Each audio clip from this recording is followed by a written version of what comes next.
God to save him from what? From being crucified, not from being dying, then come back to life. Because God, Jesus coming back to life, there is many. How do you know? Hear me out. There is, historically speaking, I mean, based upon the miracles of God, there were people that died, they came back to life as well. There's no special about what's his name about Jesus, to be honest. So, as you believe, but my point is clearly Hebrew 5:7. That is, we have to understand, uncle. One drop of a poison is enough to kill someone. Okay? I don't have to. No, but I'm telling you, Hebrew 5:7. So, what I want to show you, the brother Paul mentioned. The way you treat it poisonous. Allow me to finish. Well, brother Paul mentioned good point. Why? I'm showing Paul is there. Yeah, I'm showing you that the one who wrote this Hebrew, you see clearly it has confusion. Shamsi. I'm going to finish my point now. He allowed you to talk. Allow me to finish my point, please. Don't worry. Here shows you what? Either one person wrote it and he was confused. He had many texts in front of him, or it's been written by different people. Or by the fact that he says Jesus prayed to God when he was upon the earth, and he was what? Heard. Why he was heard? Because of his reverence. So therefore God doesn't hear you because you are righteous. Regardless who you are, God still hear you. Meaning here what? God responded his prayer. By what? By saving him. Let alone the account of Jesus being crucified, there were no eyewitnesses. All of them ran away. Understand? So I will leave it here, inshallah. I'll pray to Allah to guide you to the truth. That is a clear cut. When did they run away? They ran away. They never seen crucified. Get the text for the account. Shamsi, I'm asking you a question. You're making a claim. When did they run away? Before he was crucified, according to the account. Where? Before he was crucified. Where were they when they ran away? Huh? Where was it? Where did it happen? We mean where? What was the event where they ran away? They ran away when the Romans, according to you, when the Romans caught Jesus. They came to arrest him. Yeah, that's what I'm saying. So, they ran away. So they didn't run away from when he was being. So they ran away before the day of his crucifixion. So they haven't seen it. So how do you know? Because of course, if you run away, give me a look. How do you know that he come back on the day of his crucifixion? Does it say that? Doesn't say that. No, doesn't. Well, actually, okay, let's look. Did Luke see? So we've seen here. Wait. We've seen here that Shamsi picks one verse out of the book of Hebrews to try to build an idea, when the book of Hebrews is very clear. As I've said, there's about 16 mentions of the death of Jesus in Hebrews. We already know the Hebrew. So it cannot possibly be saying that Jesus didn't die. The book of Hebrews clearly does not say. Yeah, clearly, look, Mark. Then all his disciples deserted him and ran away. You know what's worse? The one who's narrating to us that Jesus was crucified is not even his disciples. Paul, he was not even around. Paul, he was not even Jesus' disciple. Luke, who was not Jesus' disciple. Mark, John. So none of them. I'll tell you, Allah spoke the truth when he said, بَلْ رَفَعَهُ اللَّهُ إِلَيْهِ. Allah raised him. So what I would tell you, uncle, again, clearly that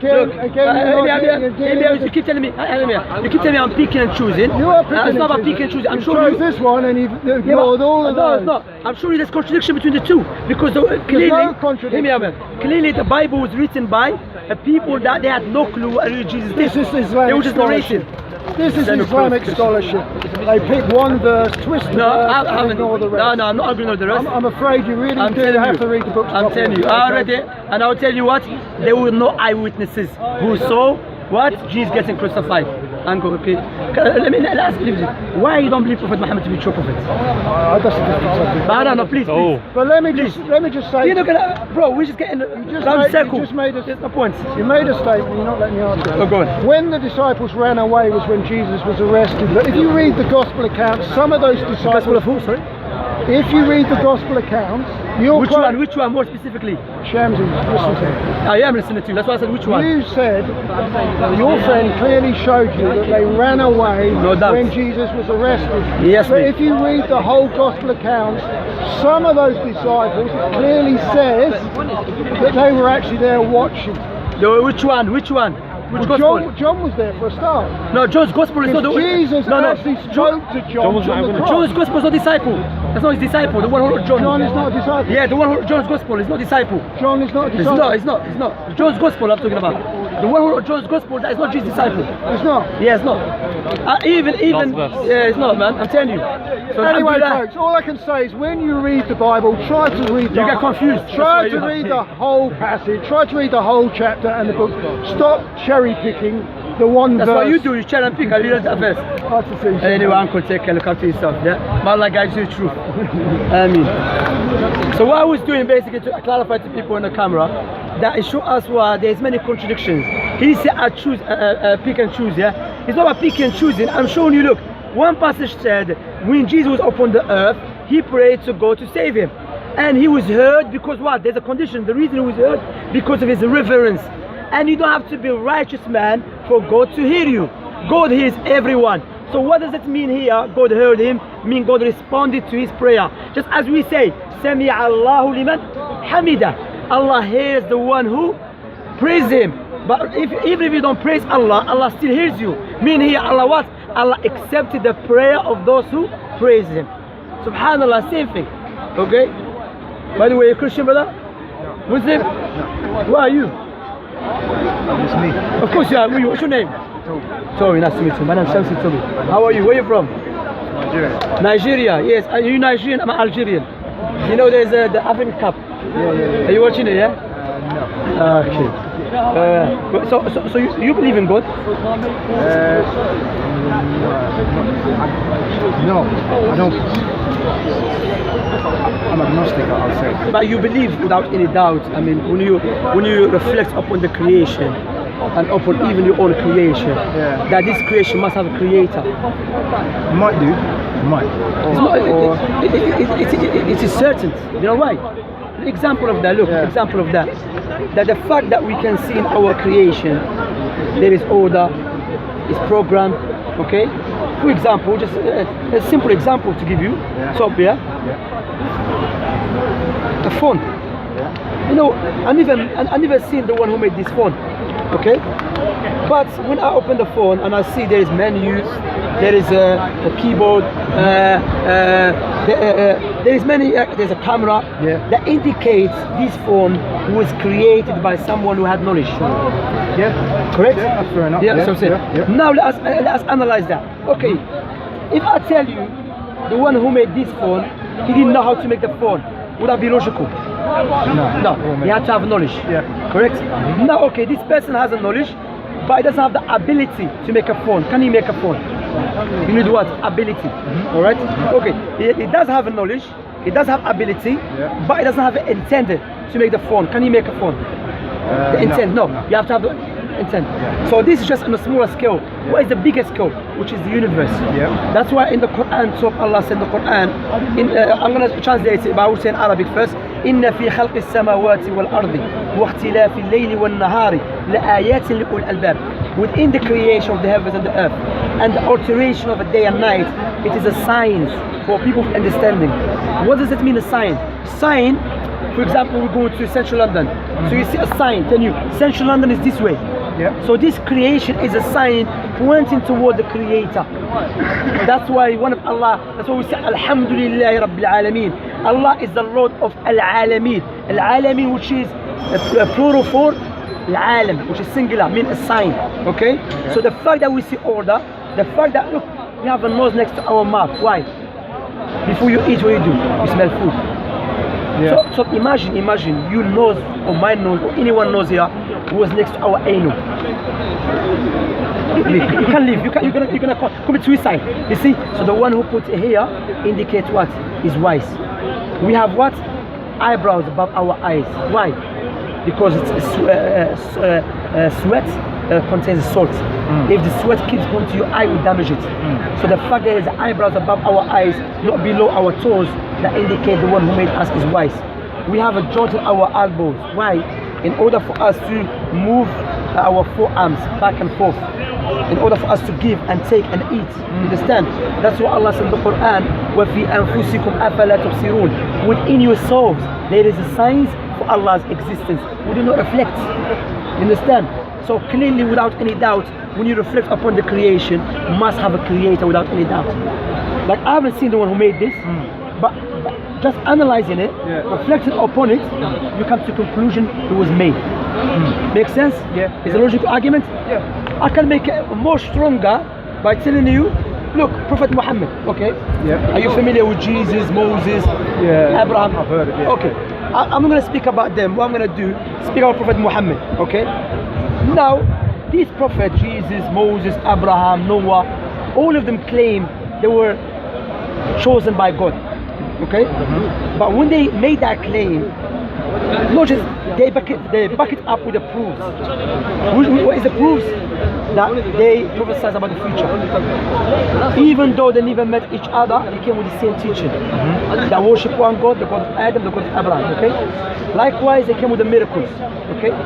So if these guys or those guys, they were normal guys, how come none of us can bring what they brought? For example, let me ask you, who knows the future in detail? Nobody does. Except the Creator. Why? No one knows about this phone in detail except who? The one who made it. Yeah. Because before you make it, you have to have knowledge first.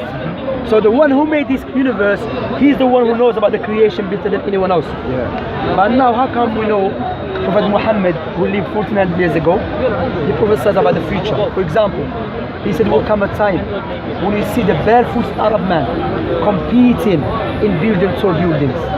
When the Prophet Muhammad mentioned that talk, back in those days, the Arabs were not known to do that. Those who were known, the Persians, the Romans, the Egyptians, the Greeks. So let me ask you now, where is the tallest building in the world? I think it's Dubai? Dubai? Yes. Yeah. Burj Khalifa. Yeah. Dubai, yes. Yeah. So Dubai is in the Arab Peninsula. You know who's competing with them now? Saudi. Saudi is building a taller. The question we ask ourselves, how men that lived 1400 years ago and knew about something is occurring right now? The Shah is Qatari. You see what I'm saying? Huh? The Shah, tallest building in Europe, is Qatari. It's Arab as well. They're all competing with each other. So another one is what? Prophet Muhammad said there will come a time, and this prophecy is so powerful, to be honest. He said there will come a time that the Arabs, they will stop using camels as a riding beast, and they will use something as a box. As what? A box. And will carry them from their houses to the mosque with their wives. The question we ask ourselves, of course Prophet Muhammad never said a car or a truck or Mercedes, but the description, the Arab man, generally speaking, the Arabs, they only use camels. And they call it what? They call the camel the ship of the desert, you know, because they can travel with the camel for a long time. Now we know that in the Arab world, Emirates, Qatar, Kuwait, Saudi, do not use camels anymore. Mainly they use what? Cars. So let us go back. Man that lived 1400 years ago, claimed to be prophets of God. Where did he get this information from? You know where? As Allah said in the Quran, Muhammad does not speak from his own desires. He speaks from the revelation. Yeah, he speaks from the revelation. Whatever God told him will happen. Another one, I will give you now, because why you have to understand, top here. We as a Muslims, we don't believe Islam is the truth because we're just born Muslims. No, because we have a tangible proofs that God gave it to the Prophet Muhammad that we can share with everyone. Alhamdulillah.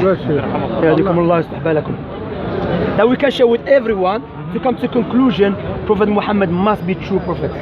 Another one, Prophet Muhammad said there will come a time, okay? Barakallahu fikum. He said there will come a time when you see women dressed but naked at the same time. Person might say this contradiction. If they are dressed, they cannot be naked. Okay? But what we see now, the way the people dress. You with me? Oh, you mean like dressed like exposing everything, you know? So now again, when the Prophet Muhammad mentioned that, it shows you that there's signs of the hour. I mean, sometimes some prophecies doesn't mean it's bad or good. Sometimes mean it's good, sometimes mean it's bad. However, these prophecies indicate this man must be a prophet of God. I will give you another one as well. You're from Nigeria, there's a lot of Muslims there as well. My teacher, my Arabic teacher is Nigerian. Okay. Yeah, I'm an Arab, but my teacher is Nigerian, you know, an Arabic language. May Allah preserve him, Nordin. You know, he's a Nigerian now, you know. So, Prophet Muhammad came with the Quran, a book called Quran. And this book, there's many miracles about it. One of them, that this book, Allah mentioned the Quran, this book, Allah revealed this book in a way it will be easy for people to memorize it. Okay? We know now. Well, let me ask you this question, because I want you to interact with me. Yeah, sure. Is there any book, do you know any book the size of the Quran, like speak like that, it has been memorized by 100 million of people who doesn't speak the language of the book? No, I don't. Let me make it clear to you. Imagine all of us here memorize the book in Chinese but we don't speak Chinese. Doesn't make any sense. The only book is the Quran. That's why the Quran, the way Allah preserved the Quran, Allah said, بَلْ هُوَ آيَاتٌ بَيِّنَاتٌ فِي صُدُورِ الَّذِينَ أُوتُوا الْعِلْمَ. Quran, it has been preserved and it's distinct verses within the breast of those who have been given knowledge. That's why the Quran, since the time of Prophet Muhammad, it's been memorized by hundreds of people, thousands of people, millions of people. And what is amazing about the Quran, that sometimes you go to Africa, you go to Asia, you come to Europe, to America, 5 years old, he knows Quran word by word, letter by letter. But if you speak to him in Arabic language, he doesn't know Arabic language. Maybe even if he speaks Arabic language, he will make mistakes in the pronunciation or in the grammar. But when he reads the Quran, he reads it perfectly. It's like me, to make it clear, give me an example. I like to give examples. That is the way of the Quran, because examples makes everything clearer, correct? Yeah. It's like basically, imagine you bring me a book, Shakespeare's poems, and I start reading it perfectly. Pronunciation perfectly, grammar perfectly. Then you bring me English dictionary, reading it perfectly. So you think, Shamsi, you're a proper Englishman, you know? And then I say, when I have a normal conversation with me, I say, me no coming, me no tomorrow. Say, no, you take it and make. You know how to speak English. You see, because you just read Shakespeare's poem perfectly, English dictionary perfectly. Now you start telling me no coming, no tomorrow. You understand? So the Quran, when the people recite it perfectly, do you know why? Because the Quran is the word of Allah. As for when they speak a normal Arabic language, it's the human language. And again, how come this book, if this book was written by just a normal human being, where did he get that information that this book, many people will memorize it? That is the knowledge of the one who made the creation. What do you think what I said so far to you? Does it make sense? Yeah, I mean, he's obviously Muhammad. Very, very intelligent guy. Very, must be very smart. Must be very powerful. Because to be able to convince a lot of people in the world that what his message is from God. Yeah. He must be a very powerful person. Very charismatic. Yes. To be able to move people. To be able to convince. Yeah. Especially the people he came to, because people he came to, they used to bury their daughters alive. They used to believe if you have a daughter that is out, it's like shame. So they used to bury them alive. And he came to people. They used to wage a war for 40 years because of camel. He came and he changed them completely to start loving one another like as their brothers. You know why? Not because he was a smart man. Of course, Wassim was a smart man, because he was a prophet of God, and no one can change people's heart, regardless how smart you are, how eloquent you are, to change people the way Prophet Muhammad changed the people. It was so powerful. There is no empire spread the way Islamic spread. All the way, in a small period, from Mecca all the way to China, to Africa, to Paris, hundreds of people accepted Islam. Not any people, as even one of the Muslim scholars said, Ibn Qayyim, may Allah have mercy upon him, said not any people, intelligent people, smart people, doctors and everything. Why? Because they knew what this man came with is the truth. You understand? So we spoke about two things here. No, one thing. One, that look, this creation must have a creator, without any doubt. It's a logical argument which we cannot escape. You with me? I mean, everything you said about order, about the fact that everything looks like a creator. I mean, I agree. I mean, everything looks in a way that you can. Yeah, it looks like that. But also, no, it does. But also, there's a lot of randomness as well that is also there in the world, and if you look at it, it's hard to discount that. Randomness in what way? Because sometimes maybe you think it's randomness, but it's not. Follows order. It follows order. For example, look. Imagine now I got the bottle, I'm just gonna throw the bottle like that. There is an order that this bottle will follow, regardless which, no way this bottle is gonna tempt elephants. There's not gonna happen. You see what I'm saying? There is order regardless, but because we think it's been, for example, me throwing the bottle up in the sky, then it's coming down to different place, or it's coming down in different place. It's not. It's still following an order. So the randomness I'm talking about is like I could walk towards Marble Arch Station. Because I want to go home. And on my way, I meet a friend. I start talking to the friend. Yeah? Yeah. I'm talking to the friend, and then the girl walks past. I like her, and we start talking. We get married. We have 4 kids. You don't want to do that, bro. No, but it happens. It happens, though, right? No, that is not. So what I'm saying is, if I didn't meet my friend on the way to Marble Arch Station, I would never have had 4 kids, and there would not be 4 human beings, new human beings, born in the world because I met my friend. But this, you know, this Is that planned? Yeah, it's planned. Does God plan it? Yeah. had He planned that? Yeah, because Allah mentioned that in the Quran. So if He plans that, Yeah. that means everything is planned. Which means if I'm not born, Yeah. and He knows I'm going to be born on this day, Yeah. He knows what I'm going to do Yeah. for the rest of my life. Yeah. Every action, every Yeah. turn, Yeah. every single moment of the day. Yes. Correct. And He knows where I'm going to end up. Yeah. Hellfire. Why does He bring me into existence? Okay. So now you're talking about randomness. That is not randomness. That is a plan. There's 2 things God decree upon us. Okay. Decree plan for us. One, which you have no choice over. For example, walking the streets, then you feel sick. You have no control over it. Yeah. But likewise, God gave us a free will.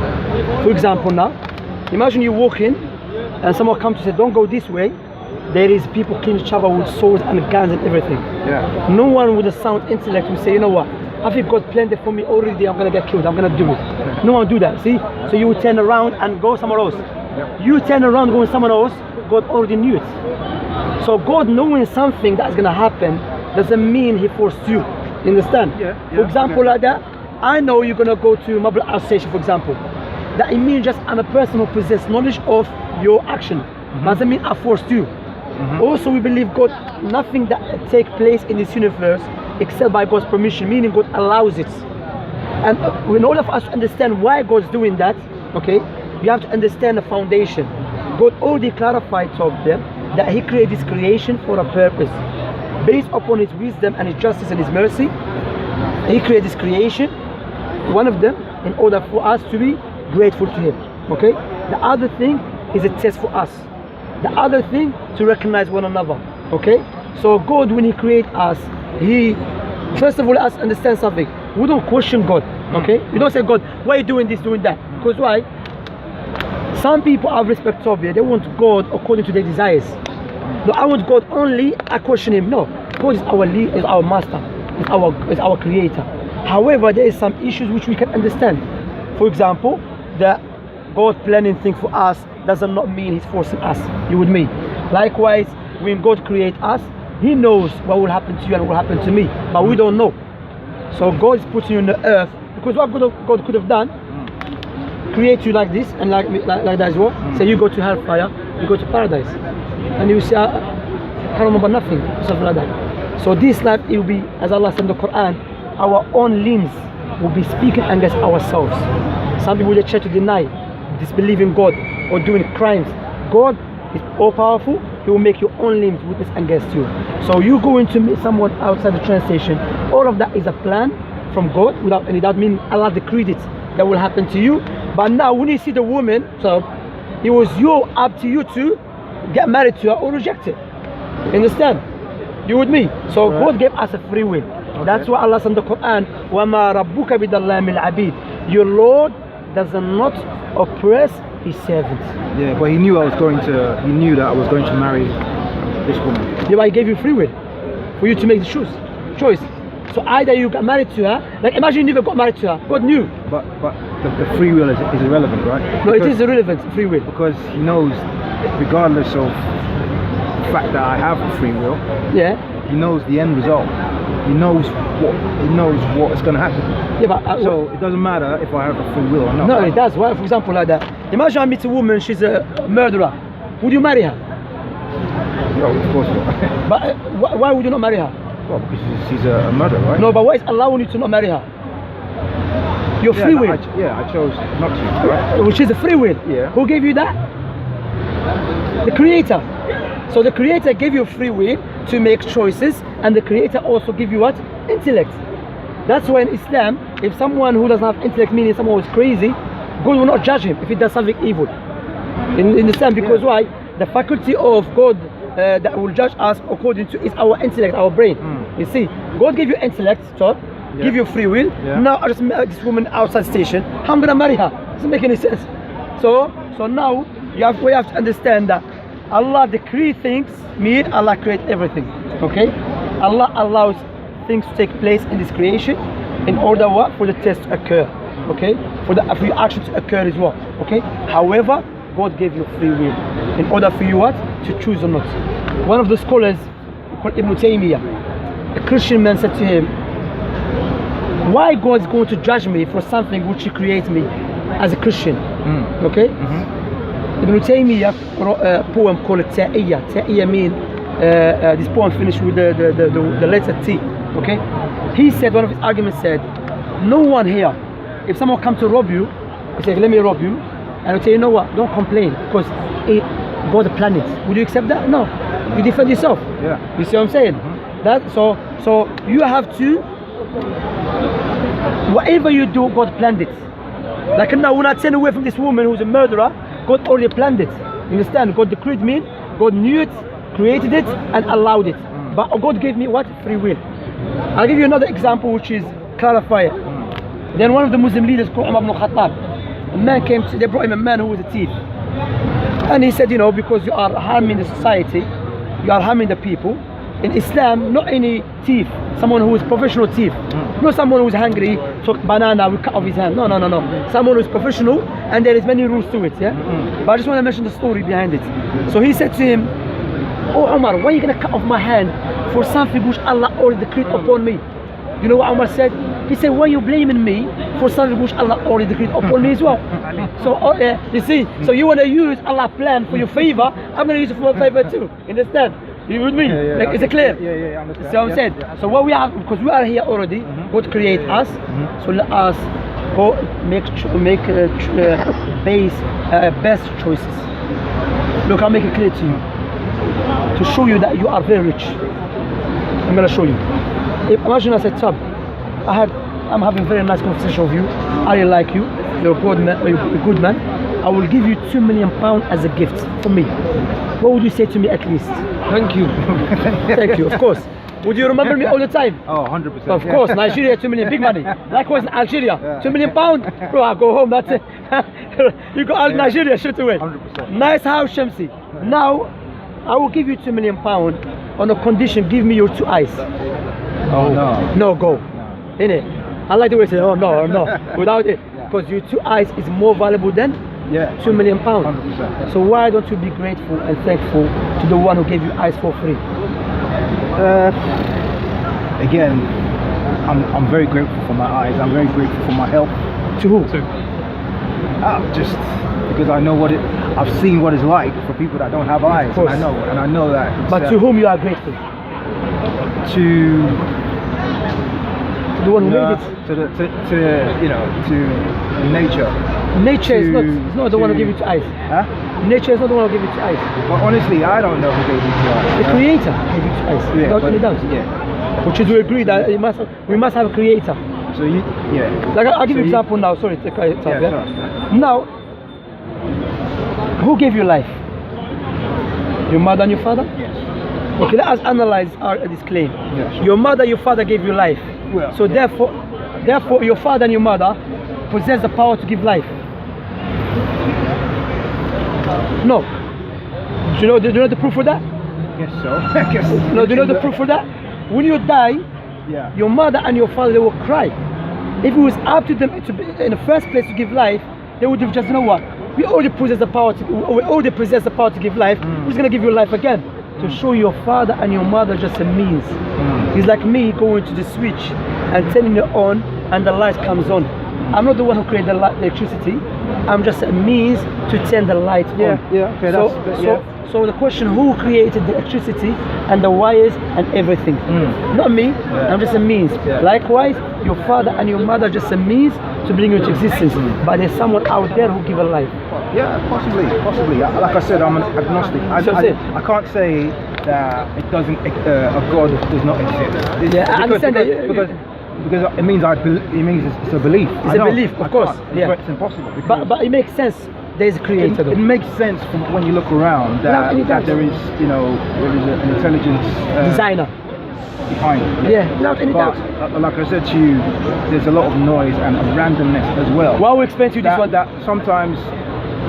Let me help you with this. Yeah, the way to explain to you this, in order for you to understand. Look, we cannot comprehend everything within the universe. Okay. Yeah, 100%. Okay. So, for example, doesn't mean because we cannot understand something, therefore that negates or somehow go against the existence of the creator. I'll give you an example to make it clear to you. Imagine you and I, we see someone from far away cutting off someone's forearm. What are you going to say? This man must be crazy. Yeah. He's a barbaric man, he's a mental man. Okay? So what we're doing, you and I, we are judging this person's action from outside, from far away. When we get closer to him, say, oh, barbaric man, oh, crazy man. Why are you cutting the person's forearm? Say, no, hold on, you two. I'm a doctor. He has a deadly disease in his forearm. If I leave the disease go to his body, it will cause him to die. So I'm saving his life. What is he now? Good man. So from outside, we misjudge. Understand? So what I'm saying that doesn't mean because there's certain things occur in the universe, therefore go against God's existence. Mainly it means that we cannot comprehend everything. And no way for us to comprehend everything because that is God, the one who knows everything. You understand? Does it make sense? That makes sense. That's what I'm saying. Makes sense. So what we work with top, that clearly this universe must have a creator. You see what I'm saying? And the proof that this Prophet Muhammad, who if he was just only a human being, how come the prophecies that he said is occurring right now? How come a book that he came with be memorized by hundreds of millions of people? How come all of this? So when you put all this together, it gives you certainty that without any doubt what Prophet Muhammad came is the truth. What do you think about what you said? I like a big smile. I still think that I mean a lot of stuff you're saying makes a lot of sense. When you look around you, it's very hard to argue. But I've lived long enough and I've seen a lot in the world to notice other things that you can't discount and just think that such as? Well, I'll just explain randomness. But we explained that already. You said it's a good thing. No, I explained randomness, like and also the fact that if God is the way He is. The way you say God is, He should be efficient in the way He's able to transmit the knowledge. You see what you're doing now? You are across the world because you know what you're doing. You are dictating. Yeah, maybe. You are dictating to God. But who is wiser, you or God? I can't. If God exists, if God were wiser. Because what you have to understand, you're gonna come along. Someone comes and said, no, I think God should do that. Another person will come and said, no, God should do that. So God become what? Voting him. Now we have to vote what God should do. No, we don't dictate to God what it does. The fact that we can see this tremendous creation of God, therefore what we do, that's what Islam means submission. But not any not blind submission that is based upon tangible proofs that the Creator is the all-wise. There was one scholar called Ibn al-Jawzi. He mentioned a good point. He said, he said, without any doubt, you're gonna come, like you said, through your life, you're gonna come across certain things which you're gonna think, why this happened? Why that happened? But it doesn't mean because we don't understand it, therefore there's something wrong with it. Because we as a Muslim, we work with what? That we can establish clearly Allah is the all-wise. Therefore whatever it does, there's wisdom behind it. Sometimes we know, sometimes we don't know. Let me make it more clearer. Okay, I'm sorry for taking your time. There was a story, it's been mentioned about the Israelites. Okay, they said one of the prophets, I think it was Moses, it was narrated by one of the Andalusian scholar. So this prophet said to God, oh God, I see some things in the universe, or in the creation, doesn't make any sense to me. So God said to him, stay behind the tree and watch. So a man came with his horse to drink from the water. While he's drinking, he dropped his money, bag of money, okay? So he walks off, a young boy came after, straight away after. So he was drinking from the water and he found the bag of money and he took the money and he left. Then after that young boy, an old man came who was a blind man. He drank from the water the first man with the horse, he remembered he dropped the money. So when he came back, he found who? The old man, the blind man. He said, where is my money? The blind said, I'm blind, I can't find it. He said, no, give me my money. He said, I don't know it. He pulled out the sword and he cut off his head. Wow. So the blind man's the head. blind man. Wow. So the one who never took money is being killed. The one who took money walked free. So this prophet, he said, oh God, I'm more confused now. The one who should not be killed is being killed. The one who done the crime, he left. Then God revealed to him. He said, you know the man with the horse and the child, the young boy's father was working for him, and he never paid him for his work, and he died. So that money that's his right. The blind man, he killed the father of the man with the horse. So everyone took what he deserves. Justice.